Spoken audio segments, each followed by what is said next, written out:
జగన్ టైంలో 30 లక్షల ఇళ్ళు అనుకుంటే 7.5 లక్షల ఇళ్ళు పూర్తి చేశారు. ఇంకొక 9 లక్షలు 60% పూర్తయినవి ఉన్నాయి. ఇంకొక 6-7 లక్షల దాకా 50% అంటే 20 to 50% మధ్యలో పూర్తయినాయి. ఇవన్నీ ఇంతకుముందు లెక్కలే.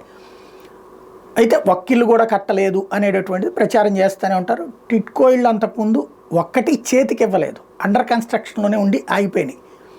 అవి జగన్ టైంలో ఒక 2 లక్షలు పూర్తి చేశారు. ఇంకొక 5 లక్షలు డైరెక్ట్గా ఇల్లు కట్టుకున్నటువంటివి ఉన్నాయి. ఇప్పుడు గ్రామీణ ప్రాంతాల్లో కట్టారా లేదా అన్నటువంటి పాయింట్, అక్కడ ఒక్కటి కట్టలేదు గ్రామీణ ప్రాంతాలను అప్పట్లో చెప్పుకొచ్చారు. అయితే కేంద్ర ప్రభుత్వం ఏదైతే పెమ్మసాని చంద్రశేఖర్ అడిగినటువంటి ప్రశ్నకి పెమ్మసాని చంద్రశేఖరే ఆన్సర్ చేశారు పార్లమెంట్లో. ప్రధానమంత్రి గ్రామీణ ఆవాస్ యోజన కింద ఆంధ్రప్రదేశ్కి మంజూరు చేసింది 2,46,931 ఇళ్ళు అయితే అందులో 83,955 పూర్తయినాయి.